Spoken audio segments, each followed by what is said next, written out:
బోధన్ పోలీసుల ఆధ్వర్యంలో జాతీయ రోడ్డు భద్రతా మాసోత్సవాలు ఘనంగా నిర్వహించబడ్డాయి.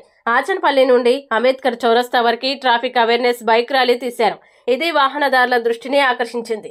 బోధన్ ఏసీపీ శ్రీనివాస్ మాట్లాడుతూ వాహనదారులు హెల్మెట్ మరియు సీట్ బెల్ట్ పెట్టుకోవాలని, రోడ్డు భద్రతపై అవగాహన పెంచుకోవడం కోసమే ఈ ట్రాఫిక్ అవేర్నెస్ నిర్వహించామని, ప్రతి ఒక్కరూ ట్రాఫిక్ రూల్స్ పాటిస్తూ రోడ్డు ప్రమాదాల్ని అరికట్టాలని ఏసీపీ సూచించారు.